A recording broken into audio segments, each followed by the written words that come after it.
Selanjutnya adalah ragam rangka datar transmisi. Jadi sebetulnya antara flat truss dengan transmitted flat truss itu sebenarnya mirip-mirip sih, hanya saja bentuk profiling dari unit itu bisa lebih beragam kalau di transmitted truss. Flat truss contohnya adalah kita bisa menciptakan bentuk yang meliuk-liuk semacam ini ya. Itu bisa seperti itu. Kemudian menyatu ya antara struktur atap atau rangka atap dengan kolom ya, gitu bisa juga kita langsung buat, atau kemudian juga bisa menggunakan yang lengkung gitu.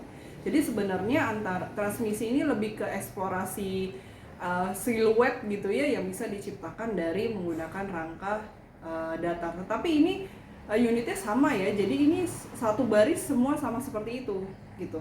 Sedangkan nanti ada lagi yang curve truss itu dimana bentuknya sangat parametrik, itu baru ada di curve truss. Sedangkan ini memang bentuknya bisa macam-macam, tetapi dia hanya satu terus, tapi hanya satu model ya, satu susunan. Nah, kita lihat contohnya. Contoh bangunan dengan struktur rangka datar transmisi ini adalah pemanfaatan sederhananya, yaitu tenda bazar. Nah, tenda bazar ini kalau kita perhatikan sebetulnya adalah mirip yang seperti ini, intersecting system, di mana ini kan kalau misalnya kita lihat dari atap ya, dari atas, dia tuh sebetulnya bentuknya kan seperti ini. Ini ada kolom, kemudian nanti dia ada begini ya, saling crossing ya. Nah, di saling crossingnya inilah yang menjadi intersecting. Nah, crossing ini seperti apa satu unit ini? Mari kita lihat kalau tampak samping. Maka kalau tampak samping kita akan melihat dia akan seperti ini bentuknya. Dia akan seperti ini ya. Ini adalah satu kayak layang-layang ya. Jadi satu ini kalau dilihat dari samping potongannya seperti ini ya. Nah, nanti kalau digabungkan keduanya maka akan tercipta bentuk yang saling intersection.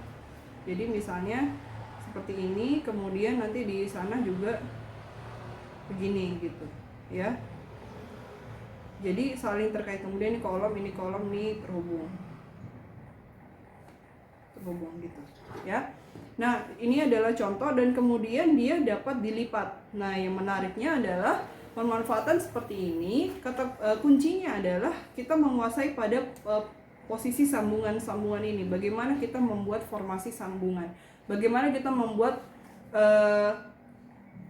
yang disebut dengan profile dari sambungan? Karena yang itu yang bagian yang cukup mahalnya gitu ya. Sedangkan batang itu kan sebetulnya murah, tetapi ketika Anda menguasai desain dari sambungan, maka itu adalah kuncinya gitu.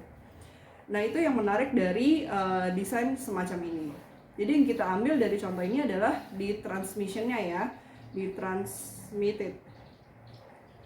Oke, kemudian selanjutnya adalah contoh dengan rangka data transmisi juga, di yang contoh seperti ini, yang lengkung ya, yang lengkung itu seperti ini ya. Tapi sebenarnya ini sih lebih ke hampir mirip yang pertama ya, hampir seperti yang flat truss ya. Tapi sebenarnya lebih yang ingin saya ceritakan adalah soal eksplorasinya saja. Nah, ini untuk dengan rangka lengkung ini itu banyak seperti untuk panggung ya, panggung dangdutan atau panggung konser, itu banyak kita temukan ya, karena memang ringan tetapi kuat untuk menopang beban. Kan kalau di panggung itu ada beban sound system, kemudian ada beban lampu ya. Nah, atau pertunjukan yang lain. Nah, kemudian juga contoh lainnya, ini juga sebetulnya dibilang transmisi sekali juga enggak, tetapi lebih ke flat truss. Namun keduanya itu mirip ya, tetapi tidak perlu terlalu diperdebatkan sebetulnya, karena memang sama-sama flat truss saja.